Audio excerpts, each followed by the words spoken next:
ಸಮಸ್ತ ಯೂಟ್ಯೂಬ್ ವಾಹಿನಿಯ ವೀಕ್ಷಕರಿಗೆ ನನ್ನ ನಮಸ್ಕಾರಗಳು. ವೀಕ್ಷಕರೇ, ಇಂದಿನ ಈ ವಿಶೇಷವಾದಂತಹ ಈ ಒಂದು ಸಂಚಿಕೆಯಲ್ಲಿ ಯಾವ ರೀತಿಯಾಗಿ ಒಂದು ಪ್ರಬಲವಾದಂತಹ ಪುರಾತನ ಕೇರಳೀಯ ಶೈಲಿಯಾದಂತಹ ಒಂದು ವಶೀಕರಣ ಮಾಡೋದು ಅಂತ ನಾನು ನಿಮಗೆ ಸರಳ ವಿಧಾನದಲ್ಲಿ ತಿಳಿಸಿಕೊಡ್ತಾ ಇದ್ದೇನೆ ವೀಕ್ಷಕರೇ. ಹಾಗಾದರೆ ಬನ್ನಿ ಇಂದಿನ ಈ ವಿಶೇಷವಾದಂತಹ ವಿಡಿಯೋವನ್ನು ಪ್ರಾರಂಭಿಸೋಣ. ನೀವು ಇನ್ನೂ ನಮ್ಮ ಯೂಟ್ಯೂಬ್ ಚಾನಲ್ಗೆ ಸಬ್ಸ್ಕ್ರೈಬ್ ಮಾಡಿಕೊಂಡಿಲ್ಲ ಅಂದರೆ ಈ ಕೂಡಲೇ ಸಬ್ಸ್ಕ್ರೈಬ್ ಮಾಡಿಕೊಂಡು ಪಕ್ಕದಲ್ಲೇ ಇರುವಂತಹ ಬೆಲ್ ಐಕಾನ್ ಕೂಡ ಕ್ಲಿಕ್ ಮಾಡಿಕೊಳ್ಳಿ. ಇದರಿಂದ ನಾವು ಮಾಡುವಂತಹ ವಿಡಿಯೋಗಳನ್ನು ಮೊದಲು ನೀವೇ ನೋಡ್ಬೋದು ವೀಕ್ಷಕರೇ. ಅದೇ ರೀತಿಯಾಗಿ ಈ ಒಂದು ವಶೀಕರಣ ಮಾಡೋದಕ್ಕೆ ನಿಮಗೆ ಗೊತ್ತಾಗಲಿಲ್ಲ ಅಂತ ಹೇಳಿ ಆಯಿತು ಅಂದರೆ ಕರೆ ಮಾಡಿ ನಮಗೆ ಯಾವ ರೀತಿ ಒಂದು ವಶೀಕರಣ ಮಾಡೋದು ಅಂತ ನಾನು ನಿಮಗೆ ತಿಳಿಸ್ಕೊಡ್ತೇನೆ. ನಮ್ಮ ವೀಕ್ಷಕರಿಗೋಸ್ಕರವೇ ವಿಶೇಷವಾದಂತಹ ಒಂದು ವಶೀಕರಣ ಯಂತ್ರವನ್ನು ತಯಾರಿಸಲಾಗಿದೆ. ಯಾರಿಗೆ ಅಗತ್ಯ ಇದ್ದರೂ ಮುಕ್ತವಾಗಿ ಕರೆ ಮಾಡಿ, ಖಂಡಿತವಾಗ್ಲೂ ಈ ಒಂದು ವಶೀಕರಣವನ್ನು ನಾವು ಮಾಡಿಕೊಡ್ತೇವೆ ವೀಕ್ಷಕರೇ. ಹಾಗೆ ಈ ಒಂದು ಸುಲಭ ರೀತಿಯಾದಂತಹ ವಶೀಕರಣ ಯಾವ ರೀತಿ ಮಾಡೋದು ಅಂತ ನಾನು ನಿಮಗೆ ಇಂದಿನ ಈ ವಿಶೇಷವಾದಂತಹ ವಿಡಿಯೋದಲ್ಲಿ ತಿಳಿಸಿಕೊಡ್ತೇನೆ ವೀಕ್ಷಕರೇ. ಹಾಗಾದರೆ ಬನ್ನಿ ಈ ವಿಡಿಯೋವನ್ನು ಪ್ರಾರಂಭಿಸೋಣ. ಮೊದಲಿಗೆ ಈ ಒಂದು ವಶೀಕರಣ ಮಾಡೋದಕ್ಕೆ ಯಾವ ಯಾವ ವಸ್ತುಗಳ ಉಪಯೋಗ ಇದೆ ಅಂತ ನೋಡೋದಾದರೆ, ಒಂದು ನಿಂಬೆಯ ಹಣ್ಣು, ಒಂದು ಮೊಳೆ ವೀಕ್ಷಕರೇ, ಒಂದು ನಿಂಬೆಯ ಹಣ್ಣು, ಒಂದು ಮೊಳೆ ತಗೋಬೇಕಾಗುತ್ತೆ. ಹಾಗೆ ಇದನ್ನು ಒಂದು ಮಠ ಮಧ್ಯಾಹ್ನ ಮಾಡಬೇಕಾಗುತ್ತೆ ವೀಕ್ಷಕರೇ. ಒಂದು ನಿಂಬೆ ಹಣ್ಣನ್ನು ತೆಗೆದುಕೊಂಡು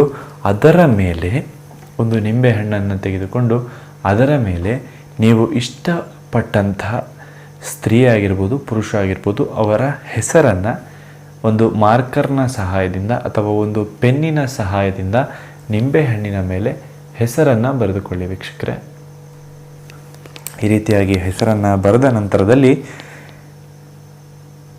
ಒಂದು ಮೊಳೆಯನ್ನು ತೆಗೆದುಕೊಳ್ಬೇಕಾಗ್ತದೆ. ಒಂದು ಮೊಳೆಯನ್ನು ತೆಗೆದುಕೊಂಡು ಈ ಹೆಸರು ಈ ರೀತಿ ಬರೆದಿದ್ರೆ, ಇಲ್ಲಿ ಹೆಸರು ಬರೆದಿದ್ರೆ ಮೇಲ್ಭಾಗದಲ್ಲಿ ನೋಡಿ, ಇಲ್ಲಿ ಹೆಸರು ಇಲ್ಲಿ ಬರೆದಿದ್ದೀರಾ, ಮೇಲ್ಭಾಗದಿಂದ ಚುಚ್ಚಬೇಕಾಗುತ್ತೆ ವೀಕ್ಷಕರೇ.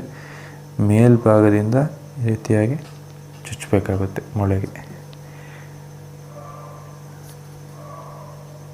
ಪೂರ್ತಿಯಾಗಿ ಒಳಗಡೆ ಹೋಗುತ್ತಲ್ಲ ಚುಚ್ಚಿ ವೀಕ್ಷಕರೇ. ಈ ರೀತಿ ಚುಚ್ಚಿಬಿಟ್ಟು ಒಂದು ಮಂತ್ರವನ್ನು ಹೇಳಬೇಕಾಗುತ್ತೆ. ಯಾವುದ ಮಂತ್ರ ಅಂತ ಹೇಳೋದಾದರೆ, ನಾನು ನಿಮಗೆ ಸರಳವಾಗಿ ಸುಲಭವಾದಂತಹ ಮಂತ್ರವನ್ನು ತಿಳಿಸ್ಕೊಡ್ತೇನೆ ವೀಕ್ಷಕರೇ. ಈ ಒಂದು ಸುಲಭವಾದಂತಹ ಮಂತ್ರ ಯಾವುದಪ್ಪ ಅಂದರೆ, ಓಂ ಕಾಮದೇವಾಯ ನಮಃ. ಓಂ ಕಾಮದೇವಾಯ ನಮಃ. ಈ ಒಂದು ಸುಲಭವಾದಂತಹ ಮಂತ್ರವನ್ನು 108 ಸರ್ತಿ ನೀವು ಹೇಳಬೇಕಾಗ್ತದೆ ವೀಕ್ಷಕರೇ. 108 ಸರ್ತಿ ಈ ಒಂದು ಸುಲಭವಾದಂತಹ ಮಂತ್ರವನ್ನು ನೀವು ಹೇಳಬೇಕಾಗ್ತದೆ.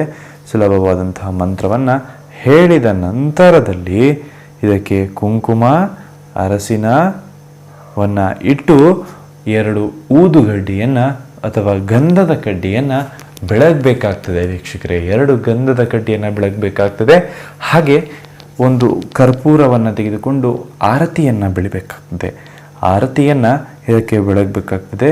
ಈ ಒಂದು ಮಂತ್ರವನ್ನು 108 ಸರ್ತಿ ಹೇಳಿ ವೀಕ್ಷಕರೇ, ನೋಡಿದ್ರಲ್ಲ. ಹಾಗೆ ಈ ಒಂದು ವಶೀಕರಣ ಮಠ ಮಧ್ಯಾಹ್ನ 12 ಗಂಟೆಯಿಂದ 1 ಗಂಟೆ ಒಳಗಡೆ ಮಾಡಬೇಕಾಗ್ತದೆ ವೀಕ್ಷಕರೇ. ಹಾಗೆಯೇ ಇದನ್ನು ಮಾಡೋದಕ್ಕೆ ಸೂಕ್ತವಾದಂತಹ ವಾರ ಯಾವುದಪ್ಪ ಅಂತ ನೋಡೋದಾದರೆ, ಶನಿವಾರ ಈ ಒಂದು ವಶೀಕರಣವನ್ನು ಮಾಡಿ 100% ಸಕ್ಸಸ್ ಕಾಣ್ತದೆ ವೀಕ್ಷಕರೇ. ನಾನು ಸಾಕಷ್ಟು ಜನರಿಗೆ ಈ ಒಂದು ವಶೀಕರಣವನ್ನು ಮಾಡಿಕೊಟ್ಟಿದ್ದೇನೆ. ಯಾರಿಗೆ ತಮ್ಮ ಪ್ರೀತಿ ಕಳೆದುಕೊಂಡಿದ್ದಾರೋ, ತಮ್ಮ ಪ್ರೀತಿ ನಿಜ ಅಂತ ಅನಿಸ್ತಿದೆಯಲ್ಲ, ಅವರು ಖಂಡಿತವಾಗ್ಲೂ ಈ ವಶೀಕರಣವನ್ನು ಪ್ರಯೋಗ ಮಾಡ್ಬೋದು ವೀಕ್ಷಕರೇ. ಇದನ್ನು ಯಾವುದೇ ಕೆಟ್ಟ ಕೆಲಸಗಳಿಗೆ ಉಪಯೋಗಿಸೋದಕ್ಕೆ ಹೋಗಬೇಡಿ, ಕೇವಲ ಒಳ್ಳೆಯ ಕೆಲಸಗಳಿಗೆ ಮಾತ್ರ ಉಪಯೋಗಿಸಿ ಅಂತ ಹೇಳ್ತಾ ಇದ್ದೇನೆ. ಹಾಗೆ ಈ ನಿಂಬೆಹಣ್ಣನ್ನು ಈ ರೀತಿ ಪೂಜೆ ಮಾಡಿದ ನಂತರ ಏನು ಮಾಡಬೇಕು ಅಂತ ನೋಡೋದಾದರೆ, ನಿಮ್ಮ ಮನೆಯಲ್ಲಿ ಈ ಒಂದು ನಿಂಬೆ ಏನಿದೆಯಲ್ಲ ಪೂರ್ತಿಯಾಗಿ ಒಣಗುವವರೆಗೂ ಇಡಬೇಕಾಗ್ತದೆ ವೀಕ್ಷಕರೇ. ಪೂರ್ತಿಯಾಗಿ ಒಣಗುವವರೆಗೂ ಇದನ್ನು ಮನೆಯ ಒಂದು ಮೂಲೆಯಲ್ಲಿ ಇಡಬೇಕಾಗ್ತದೆ. ಹಾಗೆ ಮಾಡೋದ್ರಿಂದ ನಿಮ್ಮ ಮನೆಯಲ್ಲಿರ್ತಕ್ಕಂತಹ ನೆಗೆಟಿವ್ ಎನರ್ಜಿ ಎಲ್ಲ ದೂರ ಆಗಿ ಪಾಸಿಟಿವ್ ಎನರ್ಜಿಯಿಂದ ಈ ಒಂದು ಸಕ್ರಿಯವಾದಂತಹ ವಶೀಕರಣ ಆಗ್ತದೆ.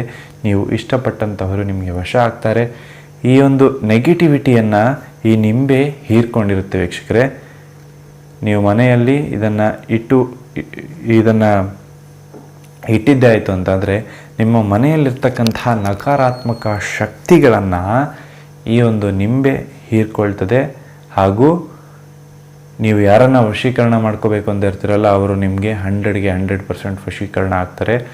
ಈ ಒಂದು 10 ದಿನಗಳ ಕಾಲ ಆದ ನಂತರದಲ್ಲಿ ಈ ಒಂದು ನಿಂಬೆಯನ್ನು ಮಣ್ಣಿನ ಒಳಗೆ ಇದೇ ರೀತಿಯಾಗಿ ಹೂತು ಹಾಕಿ. ಯಾಕಂದರೆ ಇದರಲ್ಲಿ ಅತ್ಯಂತ ಪ್ರಭಾವಶಾಲಿಯಾದಂತಹ ನಕಾರಾತ್ಮಕ ಶಕ್ತಿಗಳಿರುತ್ತೆ.